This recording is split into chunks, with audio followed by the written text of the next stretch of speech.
네, YTN 라디오 이재현의 뉴스 정면 승부 3부 시작합니다. 화요일 3부 이 시간에는 정치 현안들에 대한 국민의힘의 행보 진단해보면서 소수 여당으로서 향후 과제들까지 짚어보는 코너죠. 국민의힘은 안착중 순서 마련되어 있습니다. 국민의힘은 안착중, 코너 이름은 안착중입니다마는 언제 안착이 될지 잘 모르겠습니다. 전혁 전 의원님 전화 연결합니다. 전 의원님 안녕하세요. 네, 안녕하십니까? 예.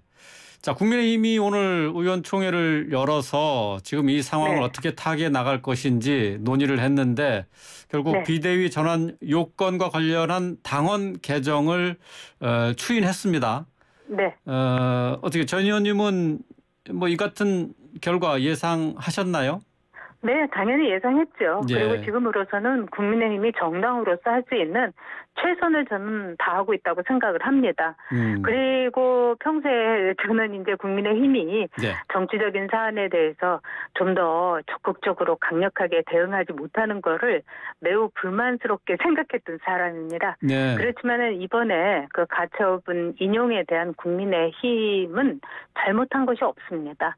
잘못한 것은 이 말을 하자면은 상식과 법의 정신을 판사로서 말하자면은 이 대신한 저는 황정수 재판관이라고 봅니다. 그렇기 때문에 이번에 국민의힘에서 비대위로 나가고 그다음에 상임정국위원회를 열고 이런 상황을 통해서 일종의 비상 상황에 대해서도 좀 더 정교하고 치밀하게 정의를 함으로써 국민의힘은 수습될 거라고 믿습니다. 그리고 이 국민의힘은 여러분이 아시는 것처럼 그렇게 유약하고 좀 비실비실한 정당처럼 보이는 것 같겠습니다만 저는 그 전신에 한나라당에 있었던 사람으로서 그 저력을 믿습니다. 그리고 이 당원들이 갖고 있는 그 힘, 용기.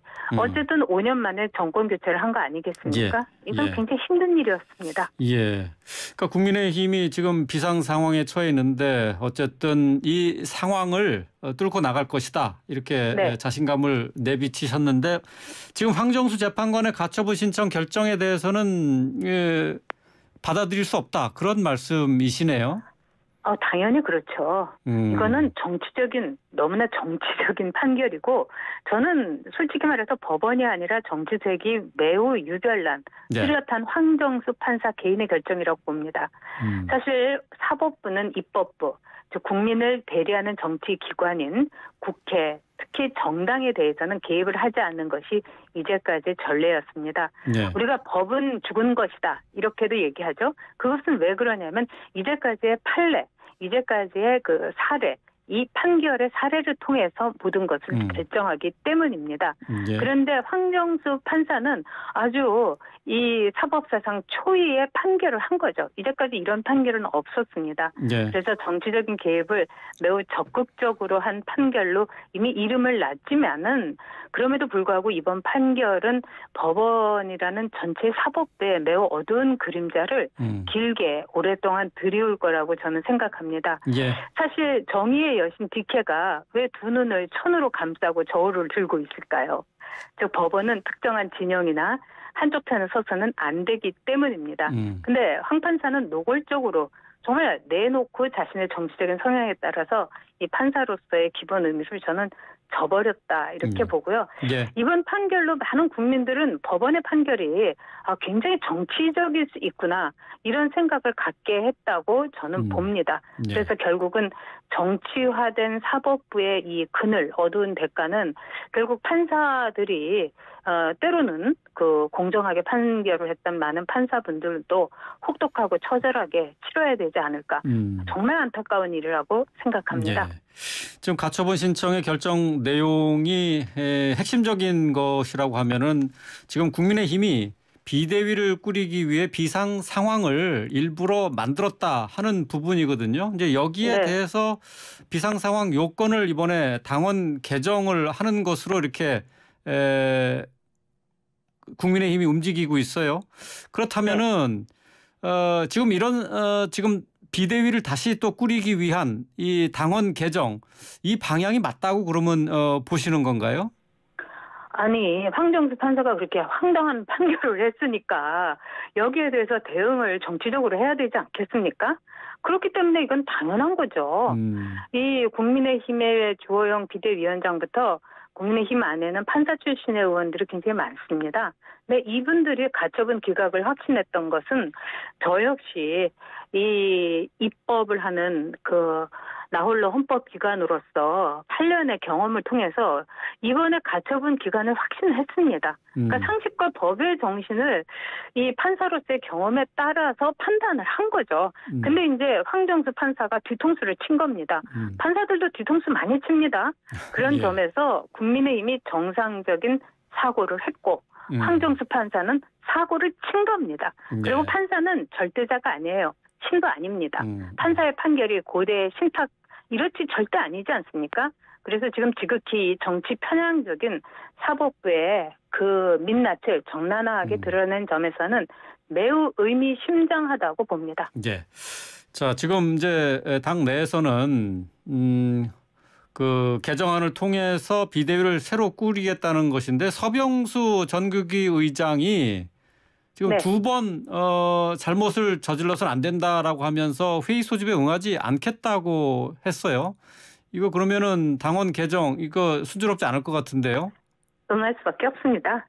오늘 의총에서는 86명의 의원이 참석했고요. 네. 당원 단계 개정이 추인됐습니다. 그래서 이 추인된 것을 가지고 상임정국위원회를 열어야 되는데요. 상임정국위원회는 국민의힘의 이 전체적인 분위기와 마찬가지로 매우 민주적입니다. 그래서 의장의 단독적인 또 독단적인 그런 의견이 아니라 상임정국위원회 4분의 1 이상이 회의를 엽시다. 이런 반드시 열도록 돼 있습니다. 네. 그렇기 때문에 서병수 전국위 의장은 이에 따를 수밖에 없습니다. 그리고 저는 서병수 의장도 불필요한 오해는 받지 않는 것이 좋다고 봅니다. 이 동생인 서범수 의원이 이준석 전 대표의 비서실장을 해서 이핵관으로 분리되죠. 윤핵관보다 이핵관이 2배쯤 됩니다, 사실. 예. 그런데 정치 경력도 짧고 또 일천한 동생을 따라서 이핵관 근처다 이렇게 한묶음 되는 것은 서병수 의장 같은 다선 의원, 많은 경험을 가진 정치인에게는 매우 수치스럽고 모욕적인 일이 될 겁니다. 저는 그런 판단이나 그런 행동은 하지 않을 거다 이렇게 봅니다. 예. 지금 이제 권성동 원내대표에 대한 사퇴를 요구하는 목소리가 당 내외에서 지금 계속 나오고 있거든요. 네. 권 원내대표는 먼저 수습을 한 뒤에 거취 표명을 하겠다라고 이렇게 얘기를 했고 이걸 오늘 의원총회에서 의원들 다수가 이런 네. 의견에 같이 했다고 하는데 자, 권 대표가 계속해서 이 비대위 구성까지 하는 이 상황 문제 없다고 보세요? 문제 없죠. 그리고 문제가 없게 하기 위해서 권성동 원내대표가 수습을 하겠다 이렇게 이야기를 하는 겁니다. 지금 이제 법적으로 보더라도 최고 의결 기구는 비대위원들 8명입니다. 네. 그러니까 이번에 가처분 인용이 됐다 하더라도 비대위원 8명의 지위나 위치나 의결권에 대해서는 아무런 문제가 없습니다. 그렇기 때문에 권성동 원내대표는 이미 이제 본인이 아마 사표를 이 양복 주머니에 넣고 다닐 겁니다. 예, 다만 지금 누가 이것을 수습을 할 것인가.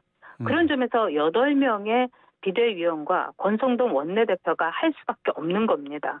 지금 최고위원회는 완전히 해산됐고 아무런 지위도 없기 때문에 그런 점에서 이 권성동 원내대표의 판단 또 이 말 여기에 많은 의원들이 인정을 한 겁니다. 이거는 권성동 원내대표를 쭉 앞으로 권성동 체제로 가겠다 이거하고는 전혀 반대되는 거죠.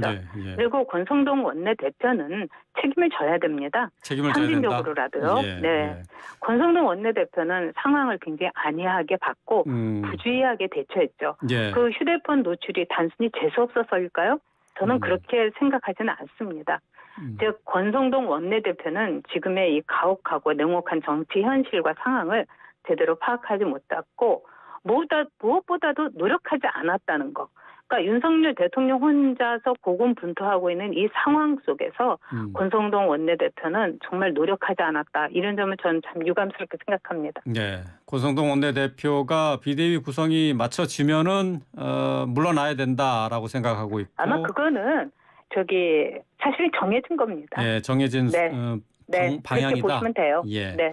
근데 이제 장제원 의원을 비롯해서 윤핵관으로 지목되는 많은 의원들이 있지 않습니까? 이 선으로 물러나야 된다라는 주장도 있어요?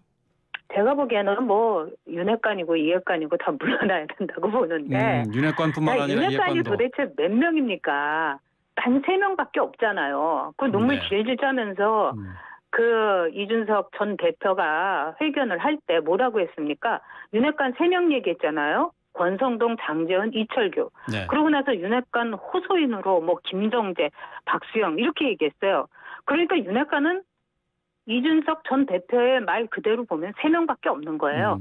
거기에 비하면 이핵관이 한 2배, 3배나 되는 거죠. 호소인까지 뭐 다 친다 하더라도요. 예, 예.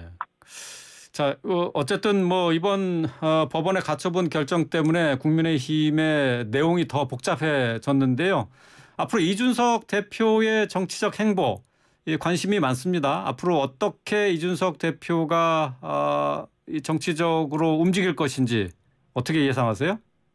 뭐 저는 사실 관심도 없어요. 이제 이준석이라는 이름은 어떻게 보면은 국민의힘을 지지하는 사람들에게는 가족관계 증명서라고 할까요? 이런 데에서 이름이 지워진 거거든요. 그리고 국민의힘 당원이나 보수 지지자들에게 그 이준석이란 이름은 굉장히 혐오의 이름으로 낙인 찍혀진 겁니다. 그리고 그거는 절대로 지워지지 않을 거예요. 그래서 이준석은 스스로의 아주 그 최소한의 0.001%의 정치적인 가능성을 스스로 봉인해버렸어요. 가장 어리석은 정치적인 결정이고 자신이 판 그 구덩이에 스스로 빠져버린 거다. 이렇게 볼 수 있습니다. 이 전 대표 그러니까 국민의힘과 완전히 이별했다 이렇게 보시는 건데요. 근데 이준석 대표는 계속 정이 다 떨어졌죠. 당원들이 정이 다 떨어졌다. 오만정이 다 떨어졌다. 그럼요. 네. 근데 지금 이준석 대표는 지금 국민의힘으로 복귀할 것을 준비하는 게 아닌가 싶어요. 지금 당원 가입도 독려하고 있지 않습니까? 그건 전 불가능하다고 봐요. 불가능하다 보십니다. 지금 당원 가입을 한다 하더라도 독려를 한다 하더라도 지금 이 국민의힘이라는 이 정당은 그 역사라든가 또는 그 뭐라고 할까요? 뼈대, 골수 이건 만만치 않습니다. 그렇기 때문에 이 하루 강아지가 범 무서운 줄 모르고 지금 가처분 소송을 또 한다 이러는 거죠. 예. 지금 이제 이준석 전 대표는 당원권 정지 상태니까 무직이죠. 그런데 이제는 그 직업을 소송 거는 거 프로 소송로가 돼버렸다 이렇게 볼 수 있어요. 그러니까 여의도의 정치권에서 목동으로 좀 자기의 이 캠프를 옮겨서 남부지원 프로 소송로 뭐 이렇게 된 거죠. 믿는 건 아마 황정수 판사일 것 같은데 이 황정수 판사가 이핵관인 거는 확실한 것 같은데 예. 제가 보기에는 뭐 그 앞날은 그렇게 밝지 않다고 봅니다. 예. 지금 뭐 당의 이 내분 상황을 수습하기 위해서 여러 가지 이제 조언들을 해주고 있는데 이준석 전 대표를 품어야 된다라는 의견들도 많이 나오고 있어요. 또 지금 뭐 그런 식으로 주장하는 의원들도 국민의힘 안에도 있고 아무리 미워도 이준석 전 대표에게 지분이 있지 않느냐. 또 이번에 가처분 결정으로 해서 명분도 얻었다 이렇게 보고 있는데 뭐 이 부분에는 동의는 안 하시겠죠?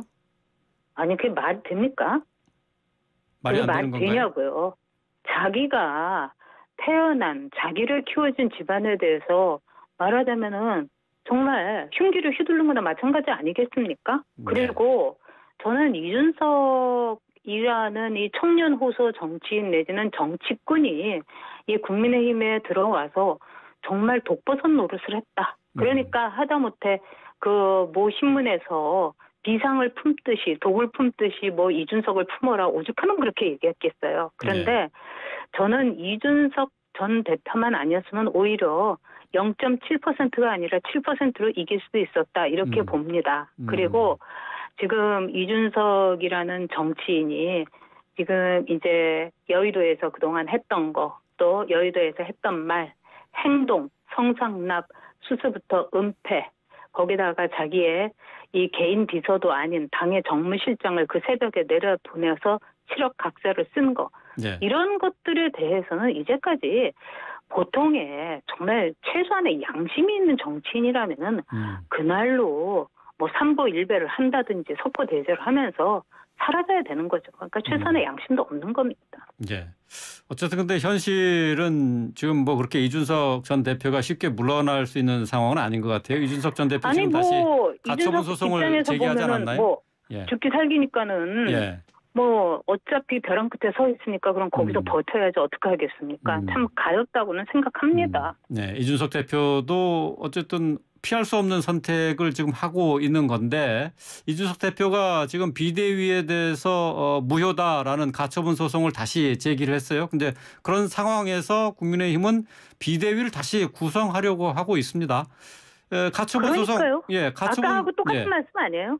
예, 아니 근데 어쨌든 지금 이 비상 상황을 규정하는 데 있어서 지금 황정수 재판관이 지금 여기에 대해서 부정적이다라는 말이죠. 근데 아니 그러니까 개인적인 부정적이고 부정이고 그다음에 이분은 너무 정치적인 성향을 이번에 노골적으로 드러냈지 않습니까? 예. 그리고 이재훈 앵커가 암에 걸렸어요. 예. 그래서 비상 상황이에요. 제가요. 예. 그런데 예. 아니라는 거예요. 옆에서 멀쩡하다고 하면은 얼마나 억울하겠어요. 그거 똑같은 거라고 봅니다. 근데 이제 어쨌든 가처분 소송의 재판관이 그 황정수 재판관인데 그럼 똑같은 판결이 나오지 않을까요? 나오겠죠. 그렇지만 이 가처분 소송에 대해서 이제 이의 신청을 하는 겁니다. 법적으로. 네. 그럼 이의 신청에서 똑같은 게 나온다 하더라도 이거는 항고는 할 수 있는 거죠. 2심, 3심까지. 근데 네. 시간의 면에서는 굉장히 불리하다고는 생각합니다만 저는 국민의힘도 이런 돌풍 속에서 이 생존하는 힘과 그다음에 태풍과 맞서는 그 배포 그다음에 용기 이거를 보여줘야 될 때가 왔고 그런 점에서는 이게 전화위복이 분명히 될 거다 이렇게 생각합니다. 전화위복이 될 것이다. 그럼요. 예. 근데 어쨌든 뭐 그 기간 동안 국민의힘 내부에서는 상당히 큰 소용돌이에 휘말릴 것 같아서 그게 그래요. 걱정이 돼서 질문 드리는 거죠. 아유, 정말 국민의힘 걱정하시는 분 같지는 않은데. 그래요? 솔직합시다 우리. 아니요. 걱정합니다. 왜 그러세요? 아유 참. 다 보이는데. 걱정 많이 하고 있습니다. 예. 원래 걱정 안 하신 분이라고 또 다 소문이 퍼졌습니다. 그래요? 뭐 관리해야 돼요. 그 앵커도 그렇게 불편부당하면 안 되잖아요. 저는 최대한 그 균형을 맞춰 드리고 있는데. 윤빠는 아니시잖아요. 그것처럼 문빠나 이빠도 안 됩니다. 알겠습니다. 뭐 이건 나중에 따로 말씀드리고 자 민주당이 이제 이재명 후보 어대명 결국 이제 이재명 의원이 당 대표가 됐습니다. 이변이 없었고요. 의원님 어떻게 평가하십니까? 글쎄 제가 볼 때는 이제 오늘 인터넷에서 정청래 의원이 이렇게 엑스표를 하면서 이제 일본 말로 이게 방송 용어는 적절치 않습니다만 나가리 됐다 이런 뉴스로 이제 요동이 쳤어요. 예. 그러니까 이제 민주당은 참 반의를 내세우면서도 일본어도 좋아하고 또 개딸들도 반의를 내세우면서도 이 이재명 그 대표 지지를 하면서는 또 가오나시 일본 얼굴 없는 일본의 흉내를 내고 그러는 거예요. 저는 일단 이제 친문과 친명이 이제 합쳐가지고 명문 정당을 만들자고 문재인 전 대통령이 얘기를 했지만은 제가 볼 때는 이거는 윤석열 정권을 향해서 이제 공동 전선 그러니까 함께 부둥켜 안는 모습을 보여줬지만 물과 기름이죠. 이미 이제 헤어질 결심을 오래전에 했고 갈라섰습니다. 그래서 이 대선 패배 뒤에 이제 이재명 의원이 됐고 그다음에 당을 접수했고 이 지지율이 77.77%다 이러면서 막 좋아하는데 저는 좀 의외였습니다. 왜 그러냐면은 윤석열 대통령에 대해서 후보 시절에 무슨 도사를 어쩐다 저쩐다 하는데 이 칠자가 연속됐다고 엄청 좋은 기운이 있다 이렇게 얘기하는데 정말 이 자기 배반인데 가장 중요한 거는 이 굉장히 이 투표율이 낮았다는 겁니다. 그래서 이 이재명 당이 되긴 했지만은 매우 싸늘한 그래서 이 냉동고 안에서 이 고기가 가득 차 있어요. 이거하고 네. 똑같지 않는가? 고기는 뜨거운 불에 구워 먹어야 되지 않겠습니까? 예. 예, 알겠습니다. 자, 뭐 지금 전혁 의원님과 얘기 나누고 있는데 시간이 다 돼서 뭐 추가로 더 질문을 해드리지 못하겠는데 뭐 제가 뭐 좀 표정적으로 진행한 것은 없는데 국민의힘에 대해서 좀 부정적이라고 말씀하신 부분이 조금 제가 좀 아니 저한테 남네요. 예. 저한테 이렇게 뭐 제가 뭐 이 방송 하나 안 하나 저는 더 관계가 없는데요. 예. 맨 처음에 했을 때 제가 그런 그 경향을 굉장히 강렬하게 두 번째, 그래요? 세 번째 받았고 그리고 그러세요? 다른 분들도 그렇게 얘기하셨어요. 그래요? 예, 알겠습니다. 네. 뭐 그런 부분이 있다면은 제가 의리돼야 되는 참고하겠습니다. 겁니다. 예. 앵커는. 네. 알겠습니다. 오늘 말씀 여기까지 듣겠습니다. 고맙습니다. 네, 안녕히 계세요. 지금까지 전혁 전 의원이었습니다.